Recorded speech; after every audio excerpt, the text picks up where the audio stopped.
We've done those fine tunings. We've released a lot of that 3 and 4D programming from like our teenage selves, our young adult selves, all that wounding from past relationships. It's been alchemized. We've expanded sort of beyond it. It's still part of our lessons and our experiences, but we've expanded beyond it. Our perspectives are shifted, which means we can access the frequencies of sacred union. Now, this does not just happen between two people. It can actually happen within you. And we talk about this all the time. The masculine and the feminine within you come into sacred union, which is embodied in a relationship where two people come together. Welcome to Activations with JJ, March 2024 monthly energy update. In today's episode, we'll be talking about the main energetic themes for this month, including increased dragon energy, embodiment and movement, and big shifts in our relationships. These are some fun topics to cover, and I can't wait to dive in. So let's get going. Greetings, my dear soul family. I am thrilled to be with you again for another monthly energy update. If you might just humor me for a moment, let's all just take a moment of silence for what was January and February 2024. Woo! I think we need to do like a little cheer. So yay me for getting through those. I could say they were challenging. We could also say they were surprising. Some people might say they were fun in kind of an interesting way. But we're done. We're through that. The year of the dragon has officially launched a few weeks ago, this Lunar New Year energy. And I know that some of you are still acclimating to that incredible, powerful dragon energy that's been coming through. But let me tell you, I feel like the month of March is going to be some really big breakthroughs in your physical circumstances. What my guides have told me is that the energetics of January and February will be translated into the physical in March.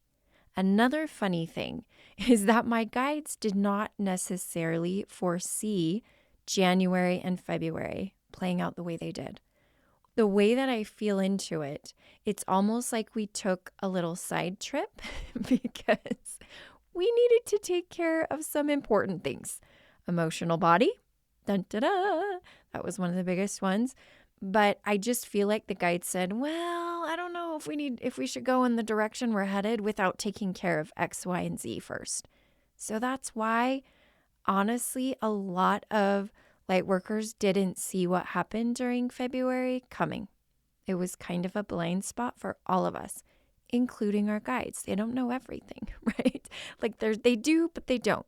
There's so many timelines. The most probable timelines could be a variety. And so as we tune in, we try our best to bring through what is going to happen statistically. Like the majority of the statistics show us this is going to happen, but we don't always know. It was really funny as I sat down to create this message, okay? Because I sat there and I sort of have this little method of calling in the themes. And as I was sitting there, I remembered a visual that I had last month. For those of you who tuned into my February monthly energy update, you might remember I said I had a vision that I was riding this wave of people, almost like a bucking bronco type move. And it was going and we were going and I was holding on to it. I don't know that I was necessarily guiding it because it had like a harness, and I had like when you're riding a horse. But I was there. I was on it. I was like, okay, guys, and it felt like it was leading me more than I was leading it. And then all of a sudden, as you guys remember, there was a screeching halt and we got the brakes put on. This was the whole tangent we went on, this whole side trip.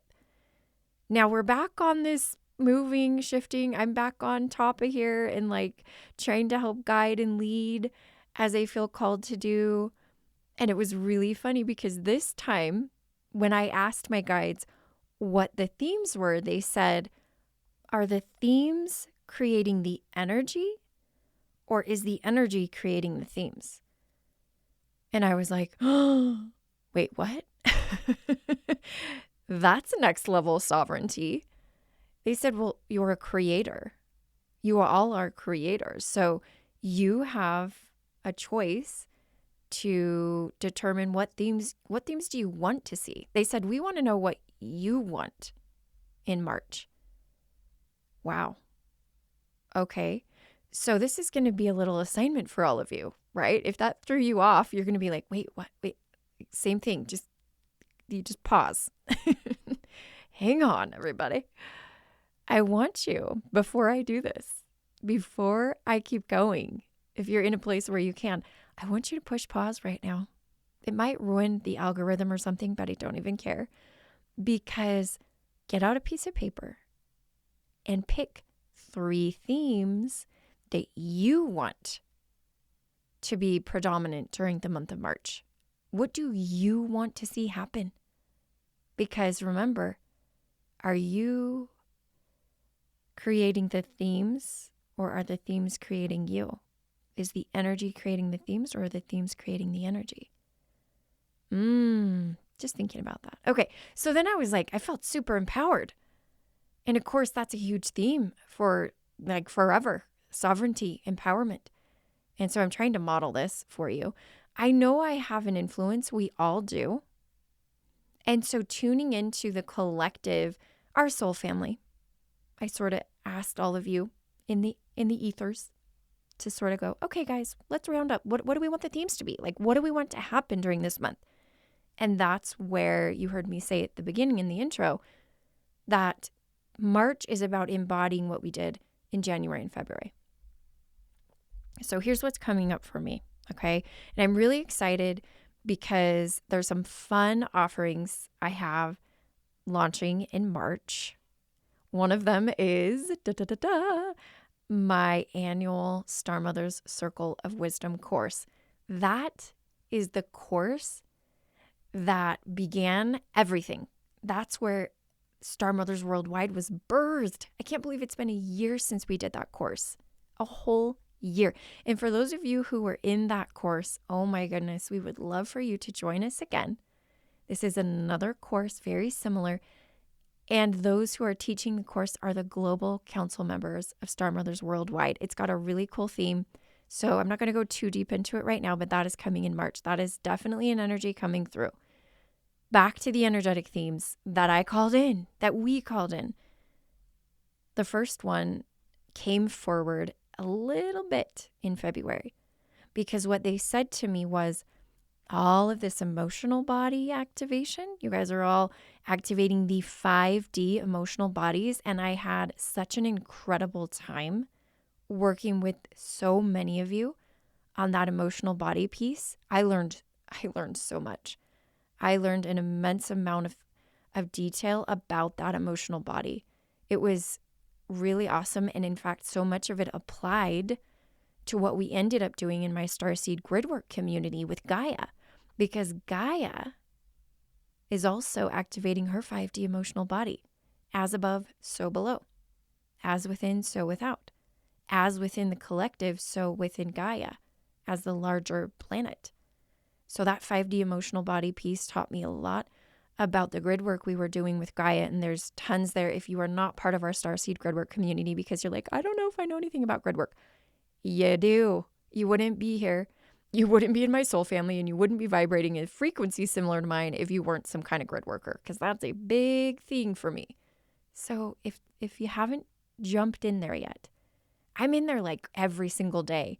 If you want more touch points with me, if you enjoy my company and my ramblings and my crazy light language and my crazy channelings and all the things I do, it's all the way in that community because I'm in there every day, like just throwing out to this beautiful group of friends and soul family. Hey guys, what's going on? You know, this is coming up for me. That's coming up for me. It's really fun. So you got to come in there. So about this piece of relationships, I actually thought this was going to come in February. And it's really funny because I had intended to do a relationships workshop with my partner Michael. And it didn't work out. And I was like, what's going on? And my guide said, oh, you guys aren't ready yet. No. you all have to work on your own personal emotional bodies and mature them, activate them, upgrade them in order to navigate this relationship piece. It's going to be really important. So be first things first. So guess what? Now that we're done with that, for the most part, and it's not just because you're done with it personally, it's because when we went through February, the collective received a full-on 5D emotional body upgrade. Whether or not you see it and everyone you know, I guarantee you it happened. It happened at like the level of the DNA and the light bodies. And the dragons helped, as you can probably imagine. So this relationship piece is something I'm going to be speaking about a little bit more in detail later on this month, not only on the podcast, but I also will be hosting this event in person in LA with my partner, Michael, and that will be virtual. There'll be virtual tickets available for that. Here's what the topic is. Here's the title that I called in: Sacred Union and Relationship Activation. And one of the reasons why I chose that is because I want to invite couples to attend, but it's not limited to couples. Because as many of you know, I've been reading the Magdalene manuscript by Tom Kenyon. And if you are not already reading it, put that on your list or just get it, just start reading it. That is a huge theme for this month forward now that we've tweaked those emotional bodies and they're like upgraded. We've done those fine tunings. We've released a lot of that 3 and 4D programming from like our teenage selves, our young adult selves, all that wounding from past relationships. It's been alchemized. We've expanded sort of beyond it. It's still part of our lessons and our experiences, but we've expanded beyond it. Our perspectives are shifted, which means we can access the frequencies of sacred union. Now, this does not just happen between two people. It can actually happen within you. And we talk about this all the time. The masculine and the feminine within you come into sacred union, which is embodied in a relationship where two people come together. And in the Magdalene manuscripts, it talks about those two paths, both with a partner and on your own.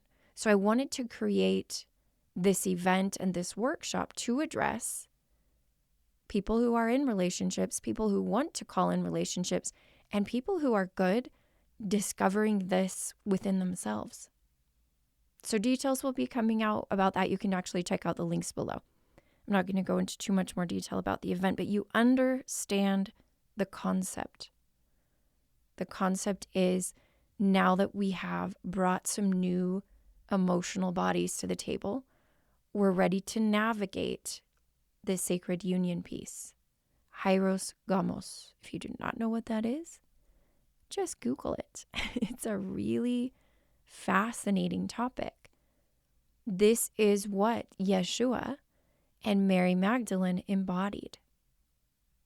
Not just them, but many, many different guides and beings throughout time. So make sure that's on your radar for March. Number 2 is actually fully connected to the relationships piece, because relationships are out in our physical world, right? Our relationship with our body, our relationships inside, but also with people. And then it comes into the physicality of this beautiful vessel in which we've been incarnated and working together with it. So huge theme for March is embodiment through movement, consistent movement. Last month, I challenged you all, kind of in a way, I don't know if it's an official challenge, to incorporate more daily ritual. And this month, I would like to invite you to incorporate more daily movement and embodiment practice into your rituals, if you are not already doing that. Like, get out there and sweat, do some cardio, lift some weights, walk up and down some stairs. If you live somewhere where you can, go outside and do it, because it won't be so boring, for one. I always find that if I'm exercising outside, I do better. Running on a treadmill isn't really that fun. I don't love watching Netflix while I'm running. I like looking at nature while I'm running. I like appreciating Gaia while I'm running. But depending on the weather, that can always happen. So part of this whole thing, though, is also connected to last month's theme of inner child. So we're technically bringing in those two themes, daily ritual and inner child, into the embodiment and movement piece.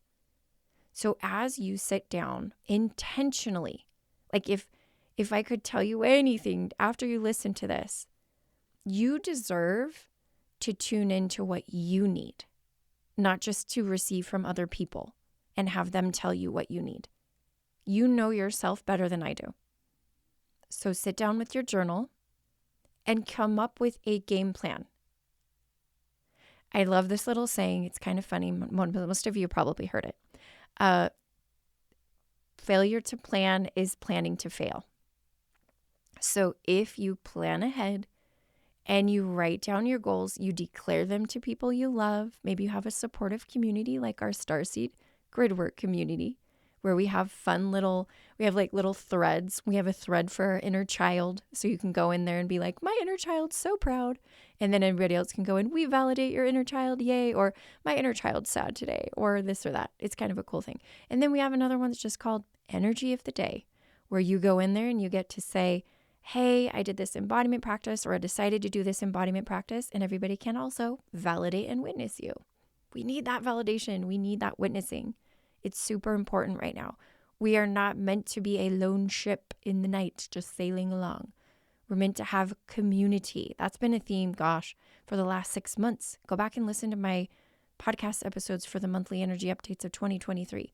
There were several times where community was very important. Community is still very important. So guess what? If you do this embodiment piece, go do it with a group or do it with a family member.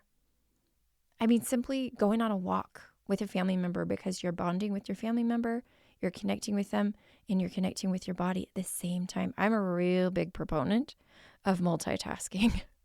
That's how I get everything done. I mean, y'all know I have 8 kids. I got a family I'm running with my partner, and we're doing lots and lots of things, but I love multitasking, and I believe I can do it because I'm multidimensional. Multidimensional people can really multitask. Ooh, I almost forgot. One last thing about this embodiment piece. I really felt the word physical touch come in. How important it is to you could touch your own body, right? Or physical touch with a partner. And it doesn't always have to be romantic, but physical touch. I feel like starseeds when I tune in across the world to starseeds. I'm seeing a lot of lonely people who do not get a lot of physical touch. And when people come into my sessions, I'll be completely honest. I can tell if that person has not received physical touch for a while. There's something about being in somebody else's field. Now, some of you might be frustrated when I say that because you don't know where to look for it. I would dare say animals, pets are a wonderful way to get some of that connection with another being and another soul. It will serve you and it will help you feel more embodied. So there's that piece. Okay, I didn't want to forget that. Why are we being encouraged to do these embodiment practices? Well, it goes beyond what I've already discussed, and it ties into the third theme, which is all around the dragons. There's a few different little subtopics about the dragons. One of them is the fact that our dragon light bodies are being activated, and you're possibly and potentially feeling sore shoulders, neck, lower back, all down, up and down the spine. If that's you, it's you're not alone. It's this whole dragon light body activation. That's what my guide said. I all of a sudden had like neck issues, shoulder issues, and lower back issues, and I haven't had an issue forever. And I was like, what is going on? And they said, well, that's part of the dragon light body. The energy of the dragon light body primarily resides within the spine, right? Kundalini energy. You get this. This is not something that is, a surprise to any of us. But that's a big piece of it. So if you're not moving and flexible, it's going to be a lot harder to integrate that body. Now, what else does this whole dragon piece involve? Well, there's one other thing. Well, there's two, actually. I came up with two.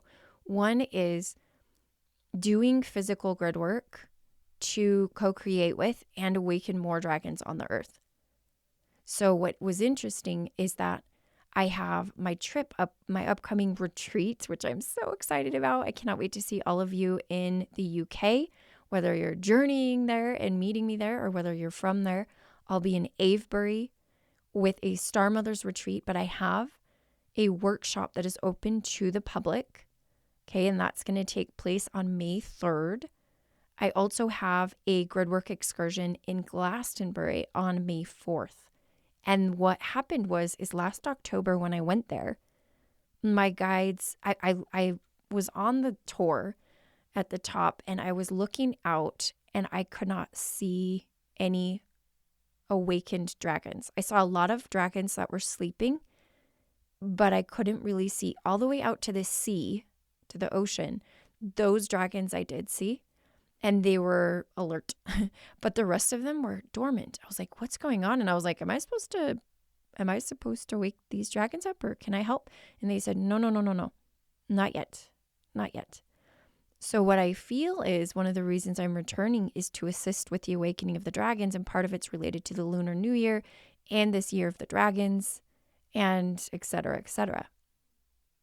All of you, no matter where you live, no matter what part of the world you are in, you may also feel the call from your guides to begin to go out and about, hiking, wherever you go, on the ocean, and call out to these dragons and help them wake up. Some of you might use light language to do that. Some of you might bring crystals and place them in certain areas of the land or the water. And those crystals will be like little capsules that wake up the dragons too and emit this energy. So that's a really fun concept to consider. If you want to be diving into all this gridwork stuff, we have a whole thread in my Starseed Gridwork community called Physical Gridwork, where people are taking pictures of where they're out and about doing gridwork in the world. And we're learning. Like, I don't know everything there is to know about gridwork per se, but we're all learning. We're exchanging ideas. It's really, really cool. The third piece connected to the dragons that came forward was kind of weird. I was like, wait, did I hear that right? And the word was angelic energy. The reason is because I think many of us misunderstand who and what the dragons are. Because a lot of people connect to a particular type of dragon that is connected to Draco.